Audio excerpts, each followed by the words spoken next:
నమస్తే, welcome to ఆధ్య media. నేను బాలు. మనతో పాటుగా ఉన్నారు సీనియర్ జర్నలిస్ట్, సినిమా విశ్లేషకులు ఇమ్మంది రామారావు గారు. వారితో మాట్లాడదాం. సార్ నమస్తే. నమస్తే బాబు. సార్, మనకి చిత్రపురికి దాదాపుగా కొన్ని వందల ఎకరాల స్థలం ఇచ్చినటువంటి ప్రభాకర్ రెడ్డి గారు సినిమాల్లో మాత్రం ఆయన విలన్గా చూసాం, క్యారెక్టర్ ఆర్టిస్ట్, తండ్రిగా రకరకాల పాత్రలు చూసాం. కానీ చాలామంది ఏమనుకుంటున్నారంటే ఆయన రియల్ లైఫ్లో మాత్రమే విలన్గా చేశారు, రియల్ లైఫ్లో రియల్ హీరో ఆయనే అంటూ. నిజంగా చిత్రపురి కాలనీ నివాసాలు అందరూ ఎవరైతే ఇళ్ళు కట్టుకొని ఉంటున్నారో వాళ్ళందరూ పొగుడుతూ ఉన్నారు. సో ఆయనకి అట్లా ఇవ్వాలని ఎందుకు అనిపించింది? వారి గుణం అట్లాగే ఉండేదా? ప్రభాకర్ రెడ్డి చాలా పెద్ద మనసున్న వ్యక్తి అండి. ఇండస్ట్రీలో ఆ రోజు ఇండస్ట్రీ పచ్చగా ఉందంటే కారణం అక్కినేని నాగేశ్వరరావు, రామారావులే కాదు, ఈ సైడ్ నుండే వాళ్ళు ఒక ప్రభాకర్ రెడ్డి గారు, ఒక గుమ్మడి గారు, ఒక నాగభూషణం గారు, ఇలాంటి వాళ్ళు అడ్డేసేవాళ్ళు అన్నమాట జనాల్ని. నాగభూషణం దగ్గరికి వెళ్ళారనుకోండి, వెంటనే పరిష్కారం చేసేస్తాడు. ప్రభాకర్ రెడ్డి దగ్గరికి వెళ్తే వెంటనే పరిష్కారం అయిపోతుంది, సగం అయిపోద్ది పరిష్కారం. అలాగే కృష్ణ గారు సగం పరిష్కారం చేసేస్తారు. ఇలాగ ఉన్నప్పుడు ప్రభాకర్ రెడ్డి ఏం చేశాడంటే, ఆయన ఇల్లు పాండీ బజార్ పక్కనే రాజా బాదర్ స్ట్రీట్ అనే ఇల్లు. ఆ రాజాబాదర్ స్ట్రీట్ ప్రభాకర్ రెడ్డి ఇంటి పక్కనే విజయకాంత్ ఉండేవాడు, తమిళ హీరో.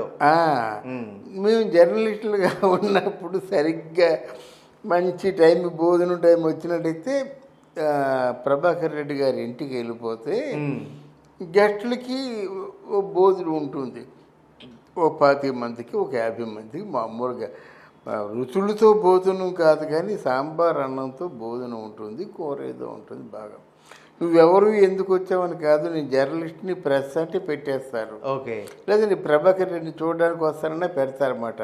అంటే ఇదంతా ఆయన మంచితనం కోసం చెప్తున్నాను. ఆయన కేవలం మంచితనం వల్లనే జయప్రద గారిని తీసుకొచ్చి నాకు స్వతంత్రం వచ్చింది ఆయన సినిమాలో హీరోయిన్గా చేశారు. ఆవిడని బాగా ఎంకరేజ్ చేశాడు. అలాగే నవకాంత్ అనేవాడిని కూడా తీసుకొచ్చి నాకు స్వతంత్రం వచ్చిందా దాంట్లో ఎంకరేజ్ చేశారు. కానీ కొంత టైం అయిన తర్వాత ఆయన వెళ్ళిపోయాడు. ఇకపోతే డైరెక్టర్స్ అసోసియేషన్లో దాసరి నారాయణరావు గారు ఎలాగో, ఇక్కడ ఫిల్మ్ ప్రొడ్యూసర్స్ అసోసియేషన్లో మన ప్రభాకర్ రెడ్డి అలాగా. అంటే ప్రొడ్యూసర్స్ యోగక్షేమాన్ని బాగా చూసుకునేవాడు. అందువల్లనే ప్రభాకర్ రెడ్డికి కృష్ణ గారికి మంచి స్నేహం. ఎంత మంచి స్నేహం అంటే కృష్ణ గారి పిక్చర్లు అన్నీ ప్రభాకర్ రెడ్డితో కలిపి తీసేవాళ్ళు. అంతే, ఇక్కడ కృష్ణ గారి తాలూకు సంస్థ, ప్రభాకర్ రెడ్డి సంస్థ రెండు కలిసి పన్నెట్టి కాపురం ఇట్లాంటి సినిమాలన్నీ చేయడం జరిగింది అన్నమాట.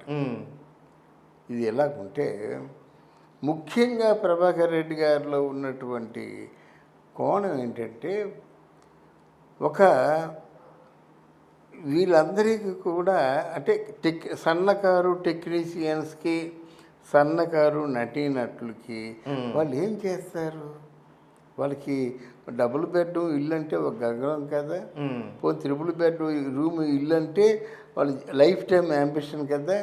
అట్లాంటి ఇల్లు కన్స్ట్రక్షన్ చెయ్యాలంటే తను ఎక్కడ అన్నారన్నమాట.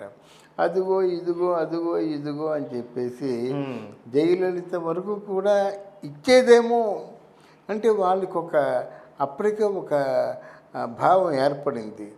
అదేంటి తెలుగు వాళ్ళకి ఈ తమిళనాడులో ఆ స్థలం ఇవ్వడం, వాళ్ళు మనకంటే పెద్ద 2 గదులు 3 గదులు కట్టించుకొని అంత రిచ్గా ఉండవు ఏంటని పొల్ల వేశారు. ముందు తమిళ వాళ్ళకి కదా అవ్వాలి. అయినా వాళ్ళు 2 బెడ్రూమ్ వరకే ఒప్పుకుంటారు, 3 బెడ్రూమ్ ఒప్పుకోరు. ఎల్ఐజీ ఎంఐజీఏ. ఎల్ఐజీ అంటే లో ఇన్కమ్ గ్రూప్, ఎంఐజీ అంటే మిడిల్ ఇన్కమ్ గ్రూప్ అన్నమాట. అది కూడా ముందు వాళ్ళకి ఇవ్వాలి. వాళ్ళకి తమిళనాడులో ఆర్టిస్టులకు ఇవ్వాలి. అందులో నేను తీసుకున్నాను. రాణి అన్న నగర్ 1500 ఫ్లాట్లు అన్నమాట. ఆవిడ అవకాశం లేకపోయింది, మొత్తం అందరూ ఇక్కడికి హైదరాబాద్ వచ్చేయడం జరిగిందన్నమాట. ఆ మహానుభావుడు మరి ఎలాగా ఫైండ్ అవుట్ చేశాడో అక్కడ చిత్రపురి మన నానక్రామ్గూడలో రామానాయుడు స్థలం తీసుకున్నాడు స్టూడియోకని. ఓకే. ఈ స్టూడియో చిన్నదైపోయింది, చాలదు, అక్కడ పెద్దది కట్టుకోవచ్చు, ఎవరో అవసరమైతే రాకపోతారా అప్పుడు కనుక్కున్నారు. కానీ అదే పెద్ద హైఫై అది క్లాస్ ఏరియా అయిపోయింది. ఎవరిది నానకరామగూడలో ఇప్పుడు జబర్దస్త్ ఎన్ని చేస్తుంటారు కదా, చాలా పెద్ద అయిపోయింది అన్నమాట. దాని ముందు ఇప్పుడు ఇది చిత్రపురి కాలనీ. అవును. ఈ చిత్రపురి కాలనీని ఈయనతో పాటు మొన్నే చచ్చిపోయాడండి సారథి అని ఉండేవాడు. సారథి ఎక్కడ ఉండేవాడు? కృష్ణరాజు గారు ఉండేవాడు. ఆయన తాలూకు స్టోరీ డిపార్ట్మెంట్లో ఉండేవాడు. కృష్ణరాజుకి అనుంగ మిత్రుడుగా ఉండేవాడు అన్నమాట. అది కట్టి అసలు చిత్రపురి కాలనీ ఆర్టిస్టుల కోసం కట్టారండి.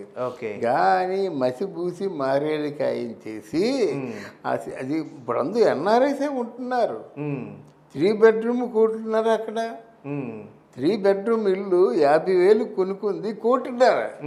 ఇప్పుడు ఎవరికైనా 3 బెడ్రూమ్ ఇల్లు అమ్మేసుకొని వచ్చేసినట్టయితే జీవితం గడిచిపోతుంది. అయితే ఆ కళ సాకారం అవ్వలేదు. చిరంజీవి గారు కూడా న్యాయం చేస్తారు అనుకున్నారు, కానీ ఆయనకి ఎవరో తోడు కావాలి కదా. ఇప్పుడు ఆయన వెళ్ళి 2-3 సార్లు తీసుకెళ్ళారు, కరెక్టే, మెల్లో మానేస్తారు. ఆయన ఇన్స్పైరింగ్గా ఉంది, చాలా మంచి పని చేశాడు మహానుభావుడు ప్రభాకర్ రెడ్డి అనుకుంటాడు. కానీ ఆయన తోడు ఎలా చేయాలని చెప్తాడు, నా చేసేవాడు కావాలి కదా. కానీ మాలో తిప్పి కొడితే 900 మంది సభ్యులు కూడా లేరు. వీళ్ళని కూడా గుర్తించడానికి కూడా అవకాశం లేకుండా ఎందుకు అయిపోయింది? వేరే వాళ్ళని తీసుకొచ్చి బినామీలు తీసుకొచ్చి ఇంకొక పర్సన్కి కోట్లలో అమ్ముకునే దాకా ఎందుకు వెళ్తుంది? దానిపైన మానిటరింగ్ ఎందుకు జరగట్లేదు? మానిటరింగ్ అంటే అందులో ఇప్పుడు మీకు పాలు నీళ్ళు ఉందనుకోండి, దాన్ని పాలు వేరు నీళ్లు వేరు అని తెలిపే మెషిన్ ఒకటి ఉంటుంది. కానీ పాలు 1%, నీళ్లు 99% అంటే ఆ మిషన్ పాడైపోతుంది, పనిచేయదు కదా. అలాగే ఇక్కడ ఇంతమంది టెక్నీషియన్స్కి ఇచ్చారు, ఇంతమంది ఆర్టిస్టులకి ఇచ్చారు, ఇంతమంది సెలబ్రిటీస్కి ఇచ్చారు. అప్పుడు లాస్ట్లో 5%, 10% బయట వాళ్ళకి ఇచ్చారంటే ఎవరైనా వాళ్ళు దాన్ని హర్షిస్తారు. ఇప్పుడు మాకు అక్కడ రాణి అన్నానగర్లో ఫ్లాట్స్ ఇచ్చారు. ఏమిటయ్యా నువ్వు దాసరి గారి దగ్గర పనిచేస్తున్నావా, ఏ సినిమాలో పనిచేస్తున్నావు అంటే చెప్పాలి. చెప్తే దాన్ని వెరిఫై చేసుకుంటారు. అప్పుడు నేను అసోసియేట్ కో డైరెక్టర్ చేశాను కనుక మన పేరు ఉంటుంది మాట. దాసరి అసలు అది మనకు కారు వస్తుంది కదా ఇంటికి, దాన్ని బట్టి వాళ్ళు గుర్తుపట్టేస్తారు.